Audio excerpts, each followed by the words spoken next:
Hey everyone! The working week has been quite interesting and volatile so far, and today we could experience even more turbulence.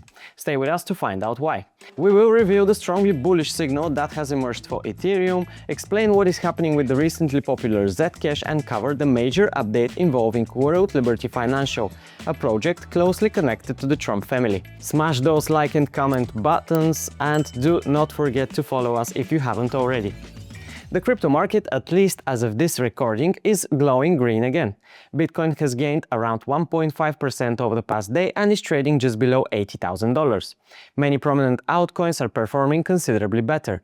Solana, for example, has pumped another 6% and is approaching $110. Jupiter is up 9%, while the Trump meme coin has surged by 25%. Litecoin, Bitcoin Cash, Kronos, and several others are among the few assets sitting slightly in the red. The sector's total market capitalization has increased to almost $2.8 trillion. Now let's turn to the major event that could shake the markets later today. Federal Reserve Chair Kevin Warsh will deliver his first major speech at the annual Jackson Hole Economic Symposium. His address begins later today and investors will be watching it extremely closely.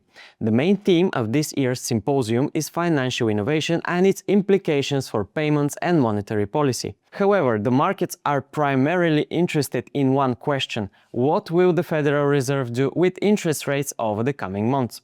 The situation is far from simple. Inflation in the United States remains above the central bank's 2% target, while several Fed officials have openly supported another interest rate hike.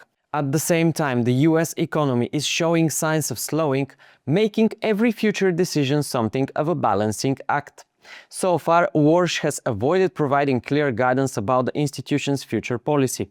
This makes today's speech even more important because investors practically have no idea what to expect from him ahead of the Fed's next meeting in September. If he adopts a softer tone and signals that another interest rate hike may not be necessary, we could see more green candles for Bitcoin and other risk assets. However, if Warsh focuses on stubborn inflation and leaves the door open to further monetary tightening, the market's current positive mood could disappear very quickly.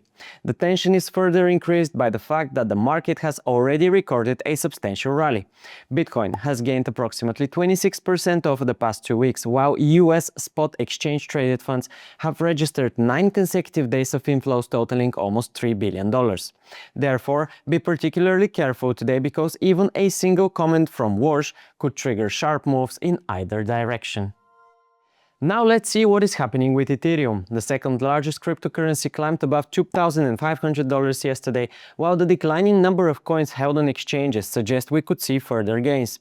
Data from Sentiment shows that Ethereum holders have withdrawn around 1.4 million tokens from centralized platforms since the beginning of June.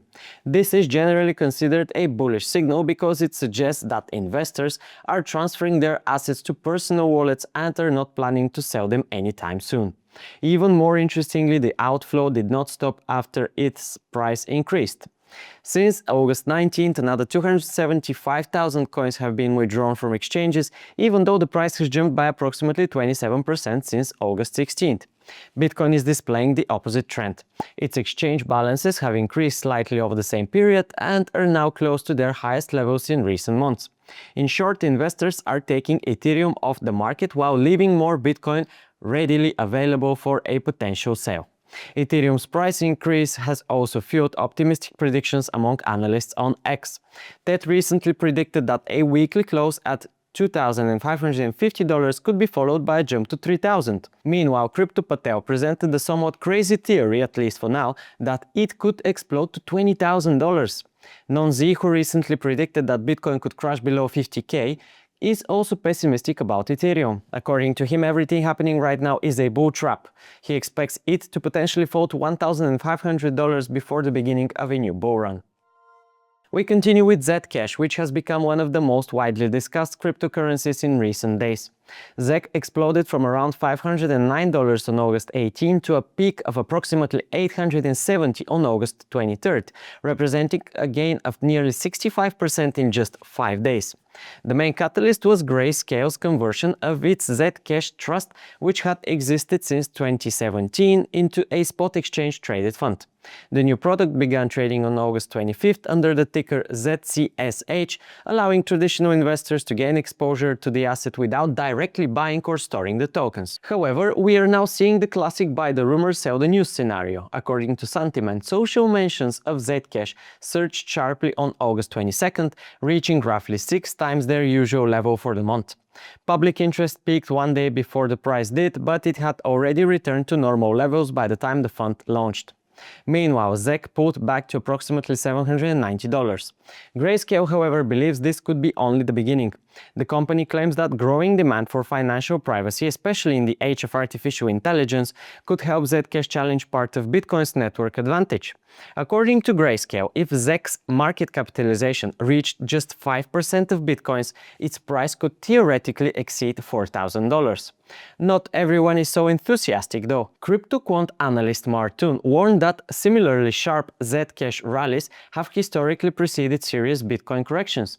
Another risk comes from the derivatives market, where traders have placed around $1.5 billion in bets using borrowed funds. Therefore, ZEC's surge may not be just a positive story, but also a warning sign for the entire crypto market. Finally, we have a major update involving World Liberty Financial, the crypto project closely connected to the Trump family. According to the Wall Street Journal, a group backed by the influential Abu Dhabi royal Sheikh Tahnoon bin Zayed Al Nahyan owns 49% of the company behind World Liberty's planned crypto bank. Another 38% belongs to an entity linked to the Trump family. Tahnoon is no ordinary investor. He is the brother of the president of the United Arab Emirates and serves as the country's national security advisor. His group previously invested $500 million in exchange for a 49% stake in World Liberty Financial itself, shortly before Donald Trump returned to the White House. The new bank has already received preliminary approval from the US banking regulator, but it must still meet additional conditions before beginning full operations. If it receives final approval, the bank will be able to issue and redeem the USD1 stablecoin directly, as well as offer cryptocurrency custody and conversion services. USD1 already has a market capitalization of around $4 billion, placing it among the world's largest stablecoins. However, the deal has raised serious questions about a potential conflict of interest. Critics point out that a company connected to the sitting US president's family is building a bank with substantial participation from a high-ranking representative of a foreign country. The White House has rejected the accusations, but some US lawmakers have already called for a further investigation. World Liberty Financial is therefore gradually transforming from an ordinary crypto project into a serious player that wants to control the entire process surrounding its stablecoin, from insurance to custody and exchange.